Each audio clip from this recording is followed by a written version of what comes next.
Hey all, welcome back to Chip Stock Investor. Today we are going to focus on how to invest in semiconductor stocks in 2024 and how top chip companies make money. And the way we're going to do this is we're going to focus on our semiconductor industry flowchart. You've probably seen us refer to it in many of our videos.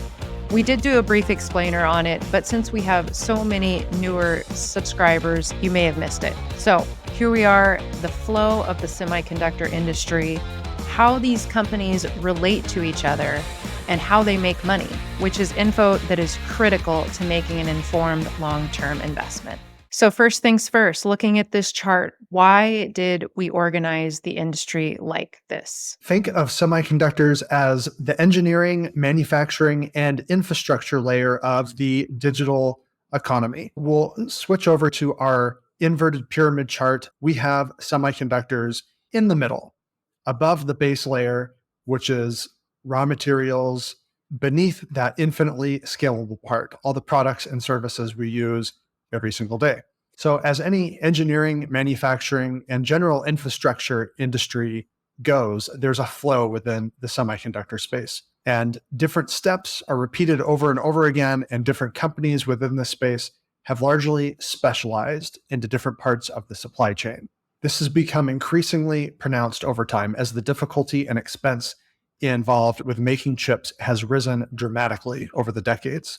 Also, like any manufacturing process flow, once a product is made, some of the most advanced product gets recycled back into the top of the industry flow to further improve the process. That's first, why we organized the semiconductor industry in this way. Second question, Casey, why is understanding it so important?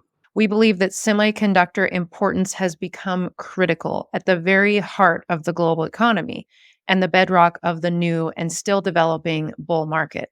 Also, our investment style follows secular growth trends. By 2030, estimates within and outside of the industry point to global chip sales to end markets reaching $1 trillion annually. With 2023 sales expected to be around $515 billion, that would represent a nearly 10% compound annual growth rate over the next 7 years, far exceeding expected global economic growth by a very wide margin.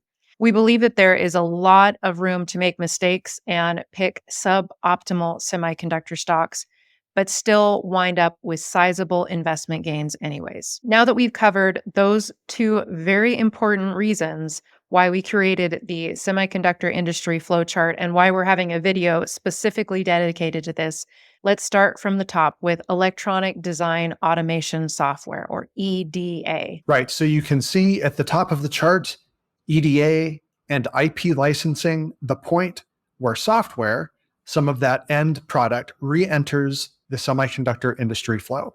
Let's start with EDA software, electronic design automation. So EDA software companies are the gears of innovation in today's semi-industry. They are foundational to the whole industry as design complexity has really gone kind of parabolic. Think billions of features on the most advanced chips, many of them just nanometers thick or just tens of atoms in dimension in many instances. It's impossible for an entire team of engineers to simply draft a chip design by hand. Thus, the automation part of EDA, electronic design automation.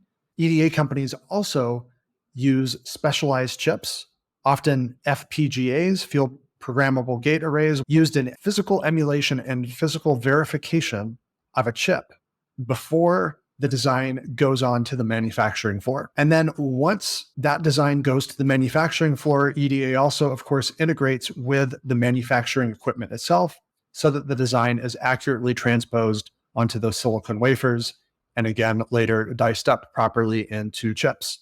Later in the process, EDA is also used in the assembly and design of computing systems, arranging chips into packages and complex arrays like data center servers. Big tech and data center operators are fast-growing EDA customers as generative AI has ratcheted up complexity of systems designs.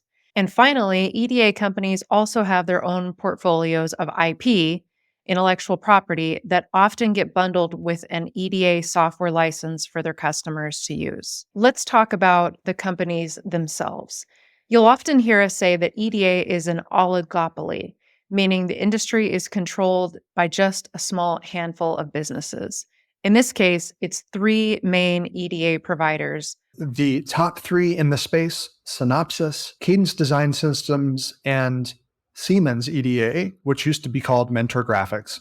Synopsys, the biggest player here, founded in 1986. Longtime CEO Art DeGoose actually retiring on December 31st, 2023. This company largely responsible for kicking off the semiconductor industry's transition away from CAD. As far as general sales breakdown, about 26% of sales tied to the IP intellectual property portfolio, another 9% comprised of software integrity and security testing. And as far as the remaining EDA software core, much of that is hardware-based emulation and verification software, an integral part of this business.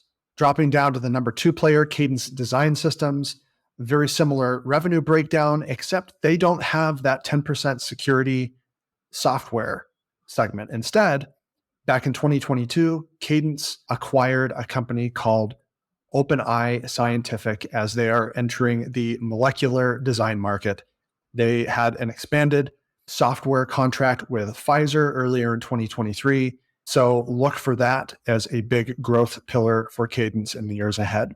And then as for Siemens EDA, they acquired Mentor Graphics in 2017. So they round out this three company oligopoly. Mentor was actually founded all the way back in 1981, but fell behind a little bit. The top two, Synopsys and Cadence Design. Now that the old Mentor Graphics is Siemens EDA, this EDA segment really only represents about 25% of Siemens' 20.6 billion euro digital industries segment in fiscal 2023. And compared to the overall 78 billion euro in sales Siemens reported overall, you can see just how small EDA is compared to the overall bit. So we tend to focus not so much on Siemens EDA as much as we do Synopsys and Cadence Design Systems when discussing this part of the semi industry. ANSYS gets an honorable mention, even though it's not quite EDA. It provides physics simulation software, which is a critical component in the design process, and counts high-tech, semiconductor, and electronics engineering and manufacturing customers as about 1/3 of revenue. Xilinx is now part of AMD since early 2022, and with its FPGAs, or field programmable gate arrays, and accompanying software. FPGAs and the important accompanying design software used to reprogram the functionality of logic blocks in an FPGA chip are also used by lots of computing system customers, from telecom to aerospace and defense to automotive companies. Smaller EDA stocks include Australian-based Altium, Japanese-based Zuken, and privately owned Aldec. One last point here. We think it's really important as you think about these different parts of the semiconductor industry flow about how these different types of companies make money and any competitive advantages they have and any barriers to entry they are able to throw up against smaller upstarts. So let's start with EDA companies, how they make money. So EDA companies make the bulk of their revenue as software subscriptions and licenses, usually on multi-year contracts with their customers. IP licensing is often paired with those software sales so that those customers can use those patents, those out-of-the-box chip designs, and customize them to their specific needs. And then also there are always some hardware sales for emulation and verification as part of the whole package. So that adds a lumpier revenue element to EDA companies. Overall, though, EDA tends to follow the R&D, research and development spend of the semiconductor industry, which tends to be a smooth line up and to the right. As far as competitive barriers to entry, we rank these as very high for EDA. EDA has moved beyond the low barrier to entry business model that often plagues the software space. To combat smaller competitors, the three main big players in this oligopoly have built large suites of design tools. They have specialized hardware sales and very large and robust portfolios of IPs. EDA companies also have long and well-established relationships with their customers. And given the high and ever-increasing cost of designing semiconductors, switching to an upstart EDA provider isn't exactly easy, nor is it exactly desirable for a semiconductor designer, manufacturer, or big tech and data center operator. Let's move into the second top bubble in our industry flowchart, intellectual property or IP licensing and royalties. You can basically think of these as patents. Hardware, a physical design, or manufacturing process are often the easiest things to get a patent on. Many semiconductor companies have IP portfolios, which is what gives them a deep competitive edge. IP is usually used in tandem with EDA and manufacturing software. But why have an IP portfolio? As the saying goes, there's often no need to reinvent the wheel. So using pre-made designs or IP can often save an engineering team significant time in the design process. Some IP, like logic cores, for example, are customizable. IP development and management has a rich history. Bell Labs, which still has remnants, now part of Nokia, was instrumental in getting the electronics industry to where it is today. But here we're going to focus on notable companies that specifically manage an IP portfolio as a major portion of their business. You can see from the chart some recognizable names, but especially ARM Holding in 2023, which had a partial spinoff, an IPO, from its primary shareholder, SoftBank. It's best known for its reduced instruction set computer, or RISC-based chips made famous by Apple. Apple's been using custom designed ARM-based processors for the iPhone for many years and recently completely cut longtime supplier Intel out of the mix for its PC business in lieu of the ARM-based M series chips. ARM is already a huge beneficiary of the smartphone and secular growth trend, and now a key to ARM's future growth will be getting its IP portfolio more into the PC and data center server markets, long dominated by the x86 processor architecture from Intel and AMD.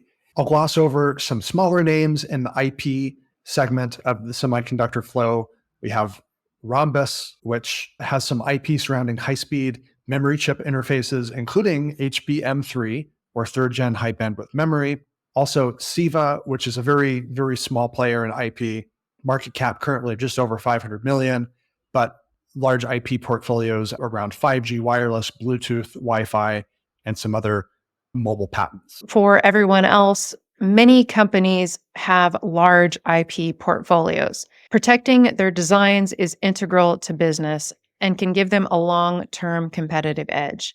Qualcomm is notable here as it breaks out its mobile technology IP licensing as a standalone financial segment called QTL, or Qualcomm Technology Licensing, high profit margin segment that effectively funds Qualcomm's dividend payments. Also of note in this space is one of our favorite IP licensing and royalty companies, Universal Display, which holds patents on base materials and manufacturing processes for the OLED, or organic light emitting diode, display technology. Other IP companies include IBM, Faraday Technology, Imagination Technologies based in the UK and considering a US IPO, and lots of small and private companies. Nick, tell us how IP licensing companies make money and what are the competitive barriers to entry? Well, there's usually two primary steps to this process. The first is licensing, a lump sum or maybe an ongoing payment, which allows a customer to design the IP into their own system or own device. And two, royalties.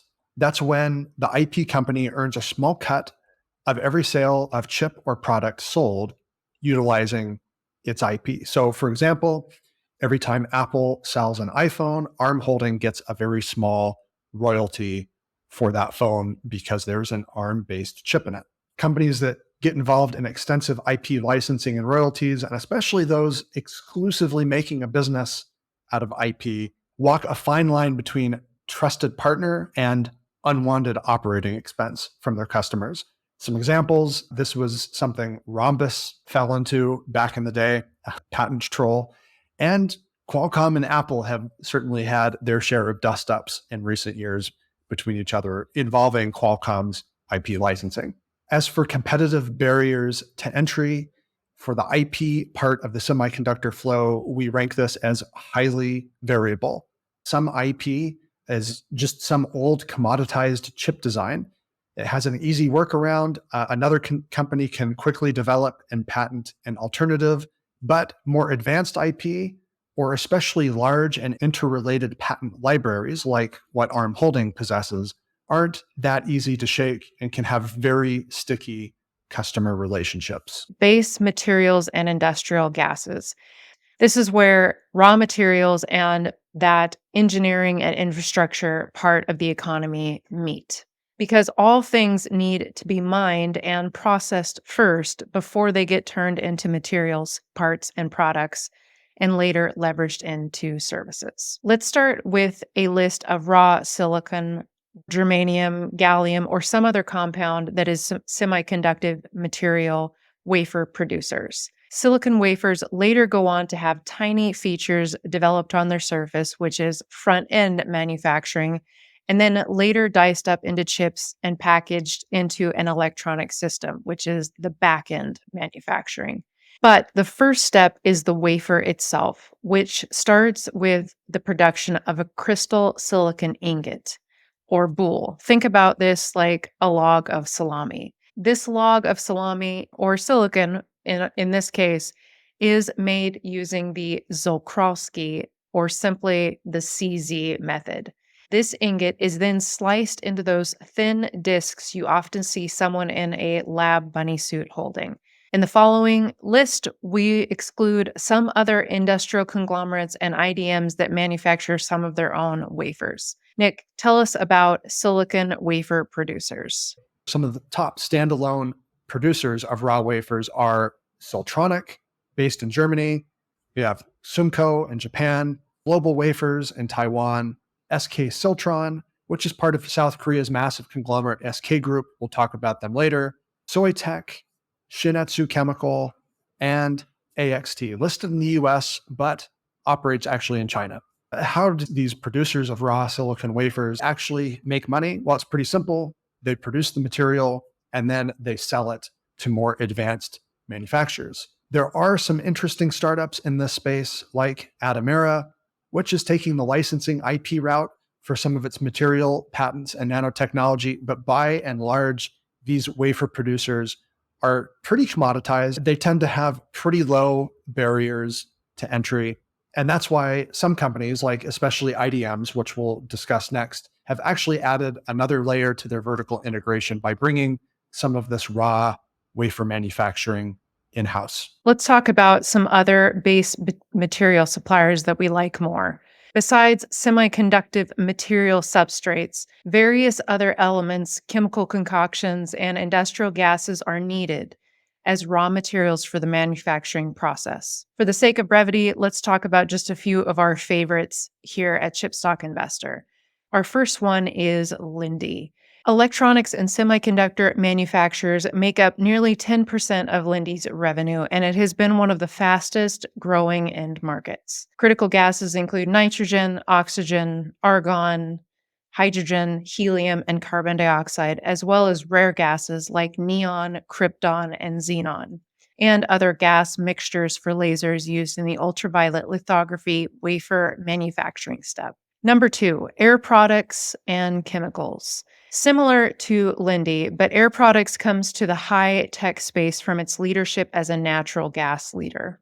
It's also helping pioneer the use of hydrogen as a renewable fuel, which is helping power large-scale manufacturing operations, including in the semiconductor space. Additionally, Air Products supplies industrial gases and chemicals, lots of overlap here with Linde, for use in chip production. Entegris is our number 3. This company purchased fellow electronics industry base material supplier CMC Materials in 2022. As for competitive barriers to entry for this part, the industrial gases and other base material suppliers, we do think all on their own, different base materials don't have a very high barrier to entry either.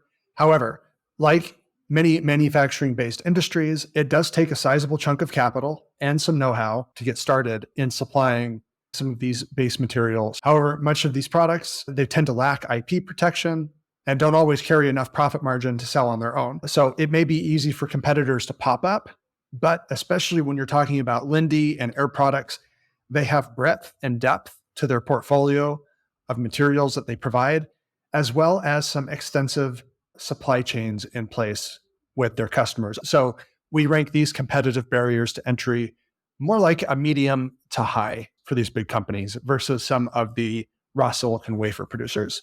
IDMs, integrated device manufacturers. An IDM is a company that handles both design and manufacturing of semiconductors. The term IDM has lost some of its meaning over time because some of these companies have adopted a more hybrid model. Some now handle the engineering and design, but outsource some of their commoditized manufacturing needs, like raw silicon or wafer production and front end development.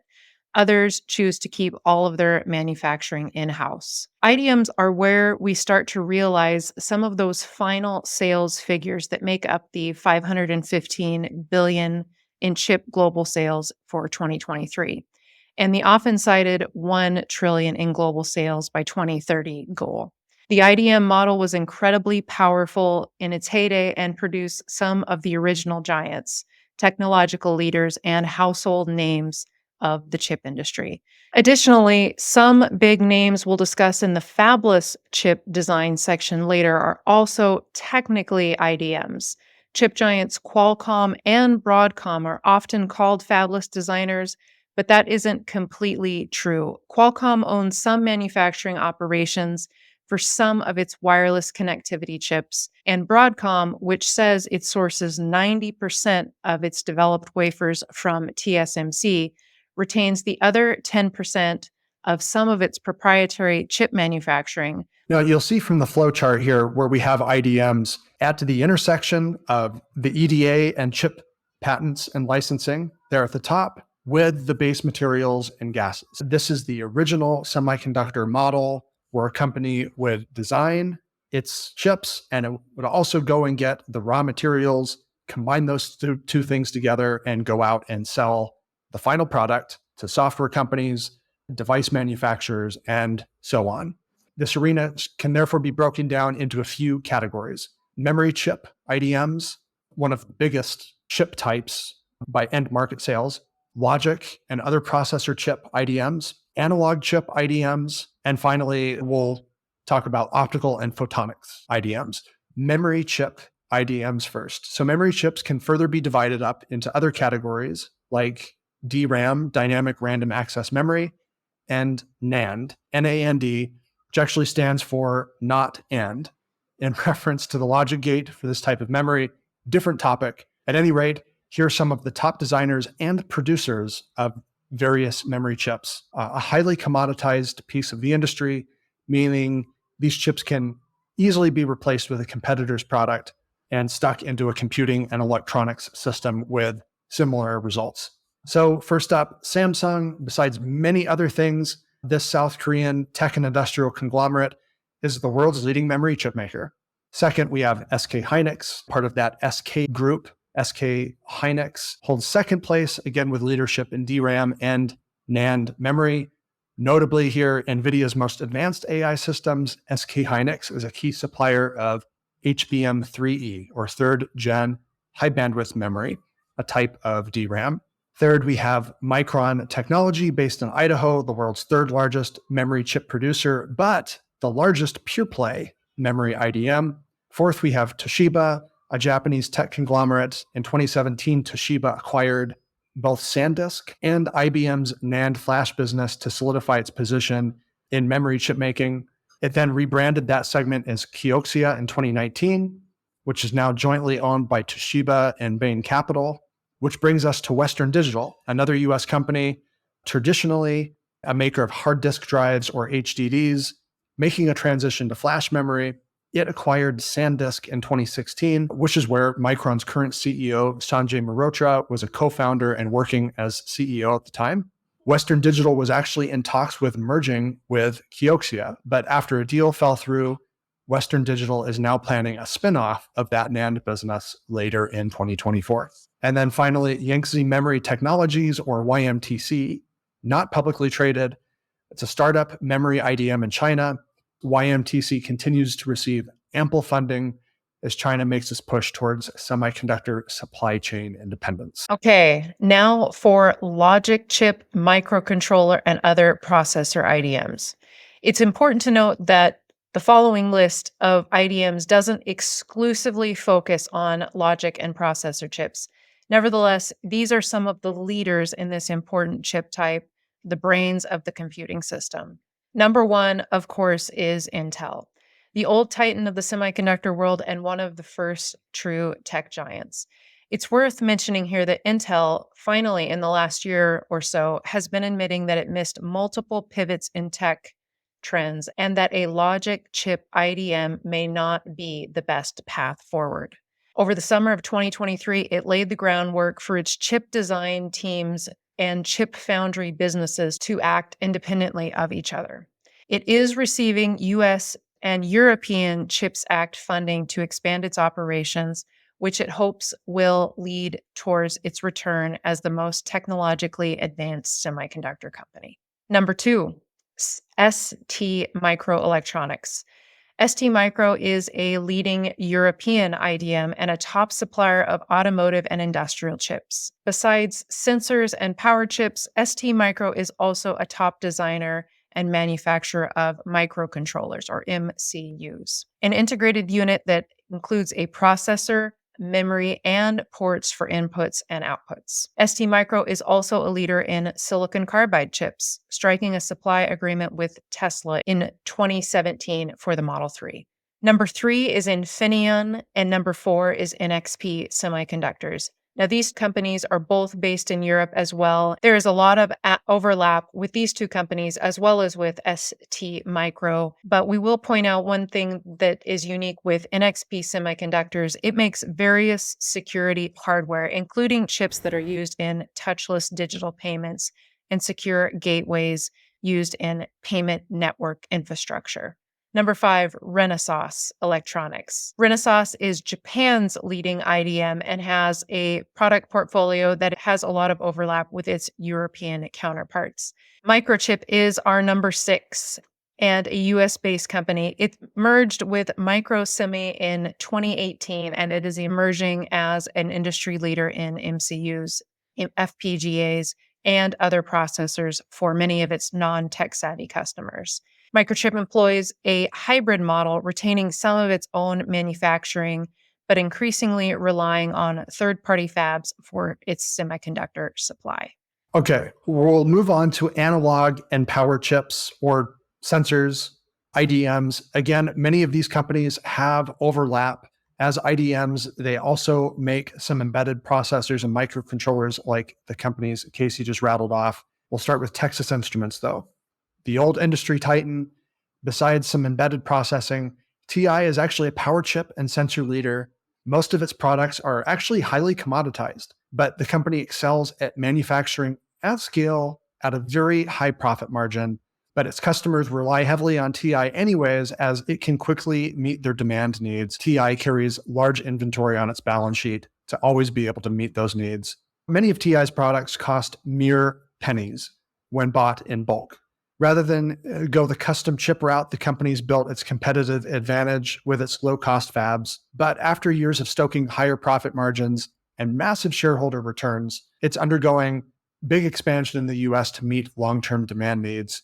It's also relying on significant US CHIPS Act funding to offset some of those costs. We also have Analog Devices, ADI, another giant in power and sensor chips, and specifically a leader in mixed signal processing that's converting an analog signal into a digital one. If you're a musician, you might recognize Analog Devices in your electronic music equipment. It converts your instrument into sound through your amplifier. We also have Murata Manufacturing in Japan, another big industrial conglomerate focused on various electronic components, large market share in ceramic capacitors used in various power applications. ON Semiconductor, one of our favorites, undergone massive change since 2020 when new management was brought in. Companies now making a concerted push into silicon carbide power chips. It and ST Micro are the two top leaders in supplying silicon carbide at the moment, especially to the automotive industry, which leads us to Wolfspeed. Rounding out the list of silicon carbide producers, this company was formerly known as Cree. Cree was known for its light bulb business and related chip technology, but it split from that, rebranded to its current name in 2021, building several brand new silicon carbide fabs, which is a very expensive endeavor, but one Wolfspeed thinks can make it far and away the silicon carbide chip leader later on down the road. We also have a couple of connectivity IDMs, Skyworks Solutions, known for riding Apple's coattails for many years, supplying the iPhone.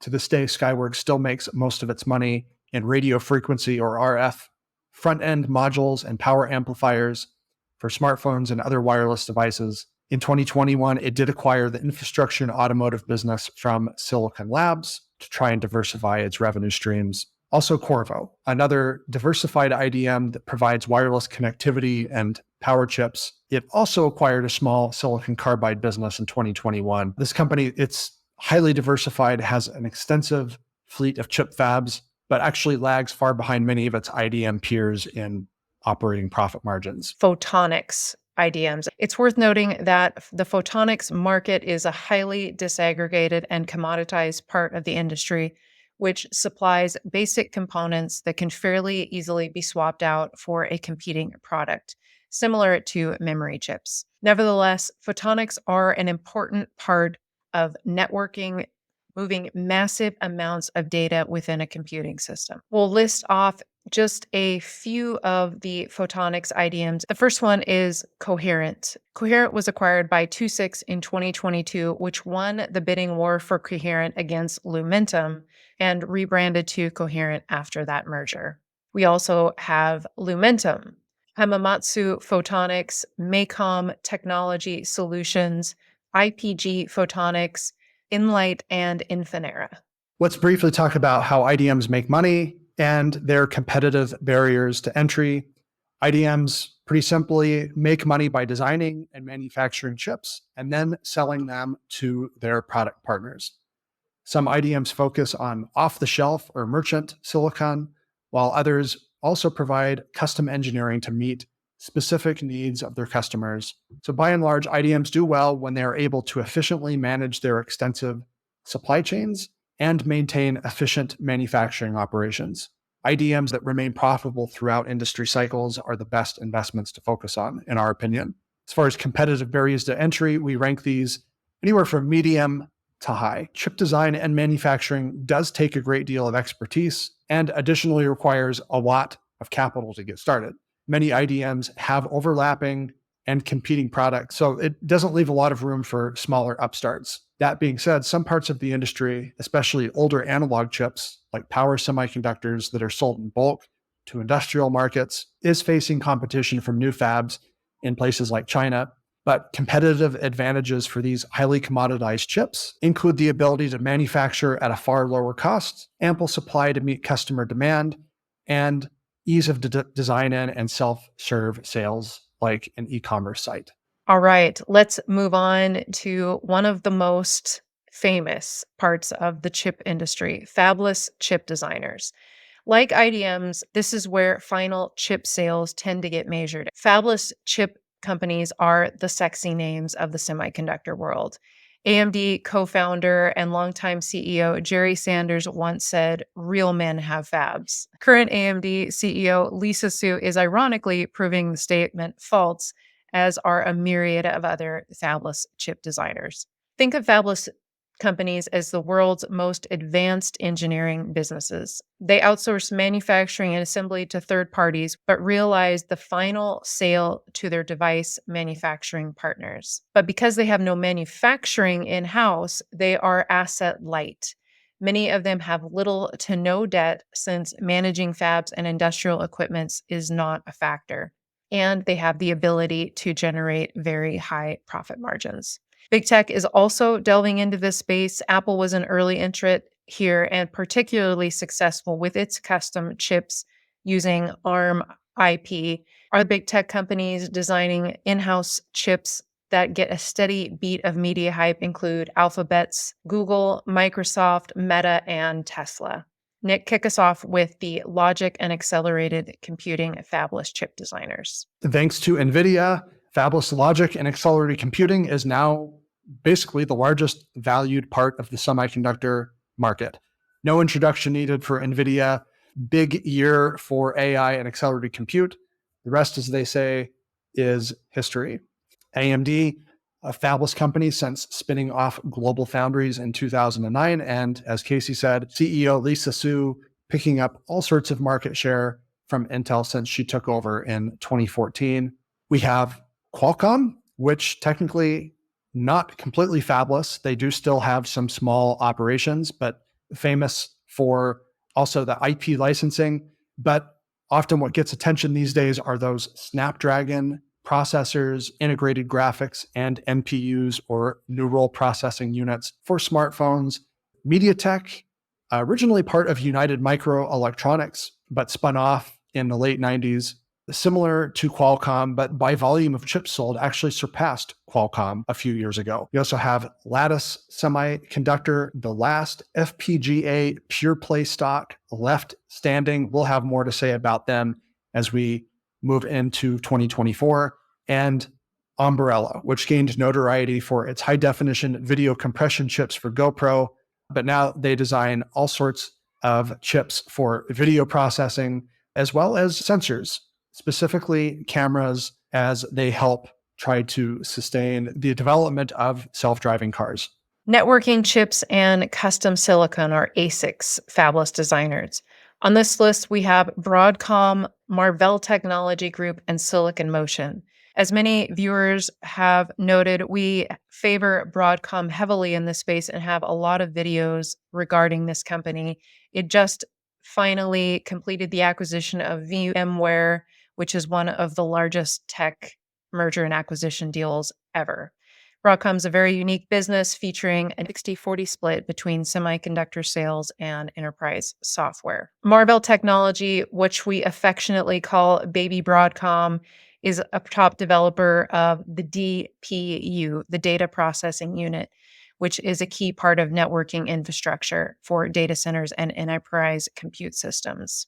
Silicon Motion is one of our favorites in the small caps space. This company was supposed to merge with MaxLinear. That deal was scrapped by MaxLinear in 2023, and Silicon Motion is left to forge its own path. It's a top designer of NAND memory controllers, and that is a custom chip that acts as an interface between the processor, computing system, and long-term storage. Next, in the fabless design world, we have connectivity and radio frequency chips. Not a ton of companies in the fabless space here. We already talked about Qualcomm.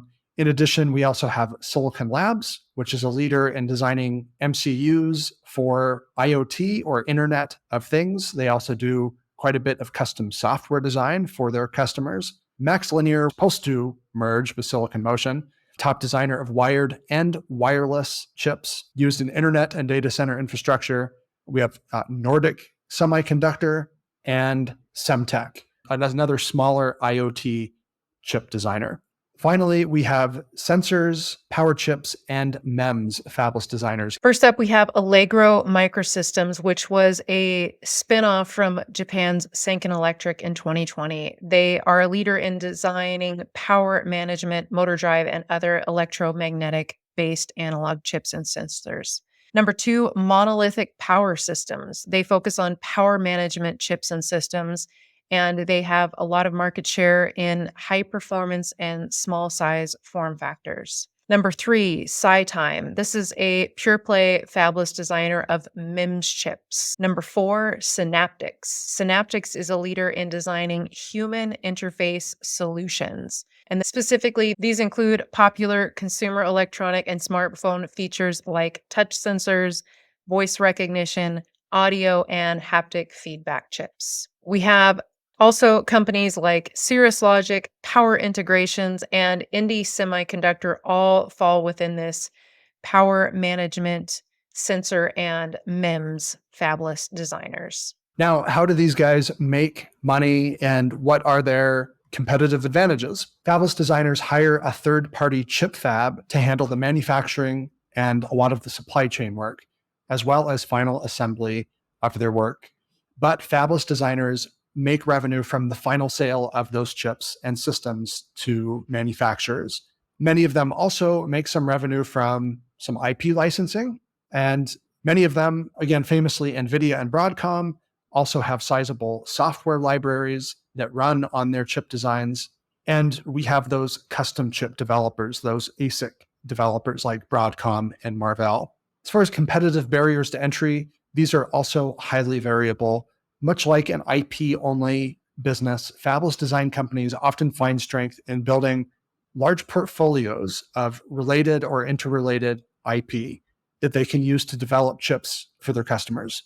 The more advanced the designs or larger, and the more breadth and depth you get in an IP library, the better, the higher the barrier to entry. Managing global supply chains and manufacturing partners are also critical for fabless company success. Companies like NVIDIA and like Broadcom are also demonstrating how software can become a very key competitive advantage over their peers, as well as a key revenue driver. Let's head into the wafer fab packaging and assembly equipment. Before we go to that critical manufacturing stage of the semiconductor industry cycle, let's address another critical choke point in the industry flow: wafer and chip packaging equipment. There are two primary phases in semiconductor manufacturing that these equipment specialists address: front end manufacturing, which is the wafers, and back end manufacturing, that chip packaging and testing. No one gets past the engineering and design process without these highly specialized industrialists. There are dozens of companies that develop and make these technological machines, but the industry is dominated by five of them, which we call the Fab Five. Together, these five businesses control 70% of revenue spent on chip fab equipment. Taking a look at the chart that we have used frequently from Applied Materials, it shows the market share of these Fab 5 companies and what position they hold within this part of the industry. We, of course, have ASML Holding, the lithography specialist, Applied Materials, which is the industry generalist, Lam Research, another equipment generalist, but with a particular market share leadership in wafer etch equipment, Tokyo Electron, which is similar to Lam, but Tokyo Electron leads in wafer cleaning and chemical deposition. KLA Core, number 5, it's another specialist and a giant in metrology, which is a fancy word for measuring stuff. There's also some smaller companies, Onto Innovation, Nova, Camtech, and Kohu, that we follow in this space. Besides those small cap stocks that we follow, there is everyone else, of course. There's lots of smaller companies that are involved with various equipment, some of it a bit commoditized, others highly specialized and making waves in the industry. Notable callouts include General Equipment Leader, European-based ASM International, and Eichstron lithography, photomask makers like Dynapon Printing, Toppen, and Photonics, ion implant specialist, Excelis Technologies, and silicon carbide test and burn-in leader, Air Test Systems. Okay, so that is the whole front end manufacturing equipment part, but there's this whole back end chip packaging and testing part of the equation. This is the step after wafers are cut into chips, packaged onto circuit boards, and then move on to final assembly into a device or some sort of electronic system.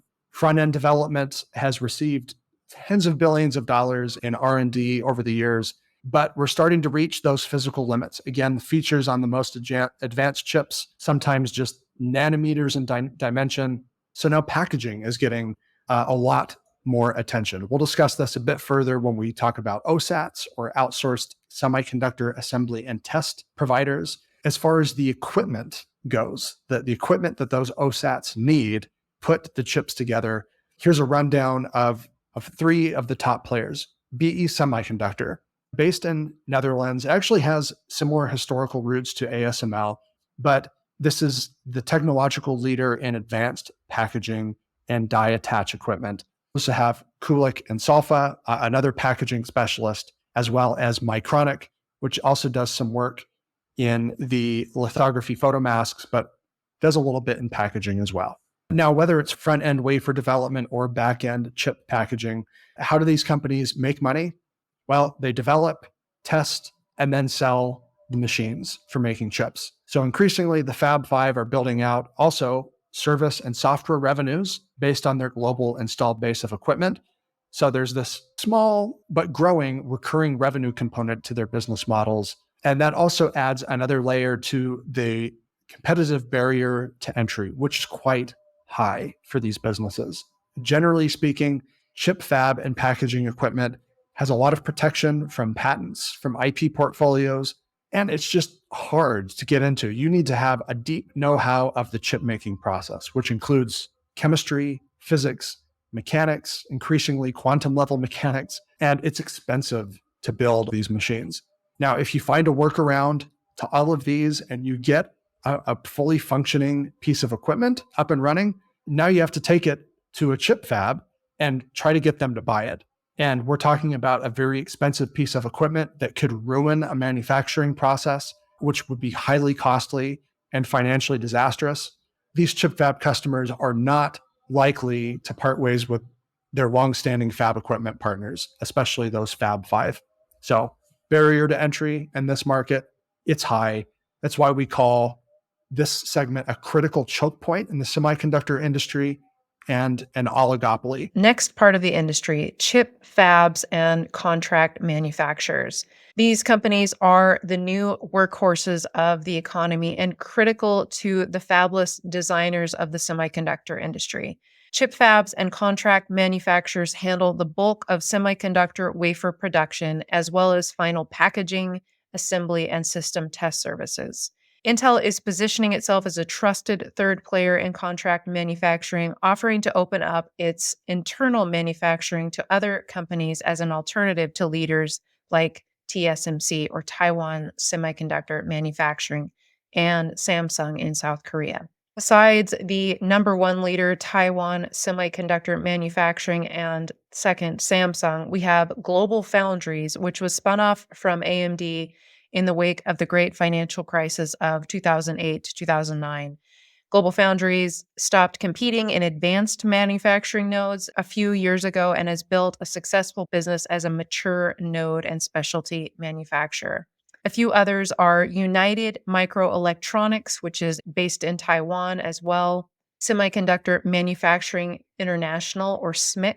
SMIC was removed from US OTC markets after it was placed on the US Entity List in 2020 for allegedly having close ties to China's military. Nevertheless, it's been key to China's homegrown chip independence goals. Tower Semiconductor, this is one that Intel was attempting to acquire earlier this year, but that fell through. It's a specialty fab, especially for RF and other connectivity devices. Nick, tell me a little bit more about the OSAT providers. So the fabs largely responsible for some of the front end work, wafer development. Let's talk about the back end, the chip packaging, and outsourced semiconductor assembly and test providers, or OSATs. We have Honhai Precision Industry, or simply Foxconn, technically a contract manufacturer. Most notable customer is, of course, Apple. This is a giant of the industry. It assembles everything from chips to batteries and a whole lot in between. Some other big players we have in Taiwan, ASE Group, or Advanced Semiconductor Engineering Group, Amkor Technology. We have JSET Group listed in Shanghai. In the US, Jabil and Flex. Then moving again back to Taiwan, we have PowerTech Technology and ChipMOS Technologies. Now, these companies, both the front end and the back end packaging contract manufacturers, how do they make money? They tend to strike agreements with fabless designers and also, to a certain extent, some of the IDMs that are looking to take more of a fab light approach. Contracts tend to be long-term. Pricing depends on the order volume. either for wafers or for how much packaging, assembly, and test is needed. Pricing also tends to depend on how advanced a manufacturing process is. So the more advanced a manufacturing node, the more expensive it's going to cost the fabless company to hire the contract manufacturer. There's often also some contract engineering and design work revenue being generated here as well. For example, if you're Apple designing a new processor with ARM patents and probably using an EDA provider, you definitely want to make sure that your contract manufacturer, TSMC, is going to be able to handle the making of that new chip. So that's why there's a lot of integration and co-design with EDA software providers here. Again, EDA kind of filters into the whole industry. That's why we call it foundational, and a little bit of revenue made from some of the contract manufacturers here as well for that co-design work. Barriers to entry tend to be medium to high.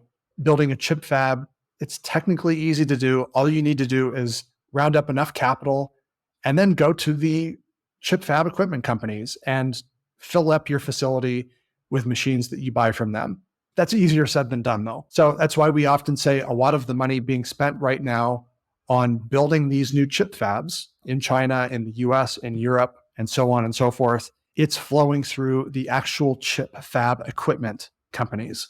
We think that cycle will really start humming along later in 2024. Specialty energy, design, and service equipment. Now, this section is highly competitive and disaggregated, and we decided to break it out separately from the chip fab equipment segment of the industry.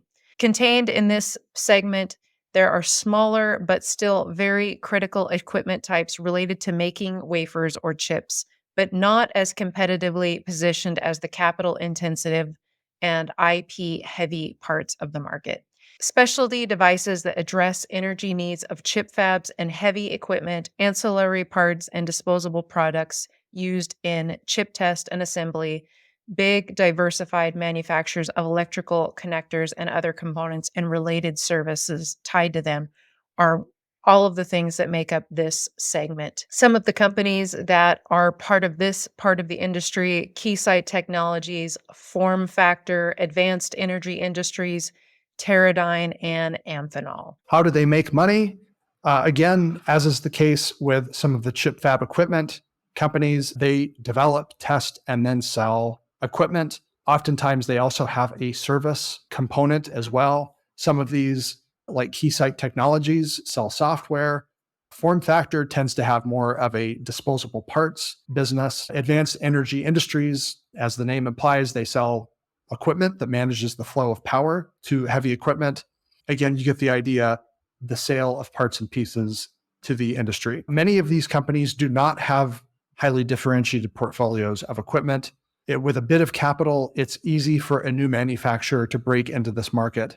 However, delivering adequate supply in quick fashion to your customers, and all along the way doing so at a high rate of profitability to yourself, is a totally different story. So the best stocks in this segment have endured the test of time. They've dug competitive moats by supplying their customers when and how they need, in good times and in bad. So we do measure the competitive barriers to entry here as low to medium, but some companies have still dug out a pretty competitive niche anyways. Tech, equipment, devices, and systems. Data centers, ISPs, and internet infrastructure, mobile and satellite networks, computing devices like PCs, smartphones, industrial equipment, and everything else. This is all at the start of the top of our inverted pyramid, where chips proliferate through the economy and to make infrastructure in support of software and services. This supports consumer software such as video games and e-commerce, and enterprise software for businesses. Some of the advanced enterprise software powered by some of the most advanced chips flow back into the semi-industry flow at various points. This completes the virtuous cycle of semiconductor development and manufacturing. As illustrated by this inverted pyramid, this is obviously the largest part of the market by end sale. The trade-off with that, barriers to entry here tend to be low to medium. There are, of course, a few exceptions, most notably big tech companies. Competitive barriers to entry have to be built over time. and exists when a company can build breadth and depth to their product and service portfolio, spanning hardware and software. What many companies in this department lack in competitive advantage make up for with sheer scale and size of their addressable market. This is huge. This is where you often hear people talk about businesses with so-called infinite scalability.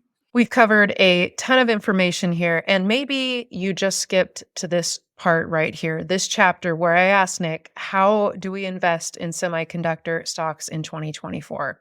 If you did, shame on you. Go back and watch the rest of the video so you understand this material. But if not, Nick is going to tell us how to invest in 2024. We do think it's going to be harder in 2024 than it was in 2023. We were coming off of a pretty sizable industry downturn over a year ago when we started this channel. The good news is we still very much like those critical choke points that we called out. The EDA portion of the industry, the software design, where the software starts to flow back into the industry, as well as that critical choke point that is the actual chip fab and packaging equipment. Now, because of valuations, we have put some of those companies on hold as our best buy now. There is a new downturn starting in some pockets of the industry, specifically in industrial and automotive. And so some of the companies that we weren't huge fans of in the IDM space, we think might present a pretty good buying opportunity. It also looks like some of the actual chip fabs are starting to heat up again, most notably TSMC. So we'll have more to say about this real soon. We're going to put together a list of our top semiconductor stocks for us personally in 2024. And so some of the companies, again, that we put on hold in the chip design and chip manufacturing space, we actually think look pretty attractive at this point. So brief pause for us here on those critical choke points, EDA in chip fab equipment, starting to look more at some of the IDMs, manufacturers, and some fabless companies. Stay tuned for that. We're going to be making a specific video for each segment of the industry and doing more of a deep dive into the companies that we mentioned in each of these sub-industries of the semiconductor industry flowchart. If you haven't yet, make sure you hit the subscribe button. Also, make sure that bell is turned on for notifications so that you don't miss a video. We've added a membership button to our channel with some custom AI-generated emojis and badges. You can also get priority reply to your comments. Another great way to support the channel is the Say Thanks button. If you like the channel, if you want to support us, those are two great ways to do it. Quick note here, if you like the charts and the information that you're hearing on this video explaining the semiconductor industry flow, we are going to start a new feature over on our Ko-fi account where you can purchase a copy of our transcript, our notes, our slides for your personal use and research.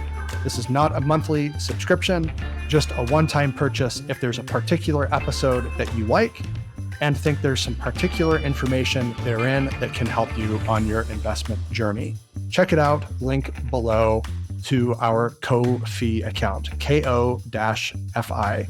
And everything that we do is now going to be placed on our webpage, chipstockinvestor.com. You can check out that link right here on the screen, and in the description, you will find that we are still working on the site, but please do check it out and sign up for our mailing list on chipstockinvestor.com. Thanks, guys. See y'all soon.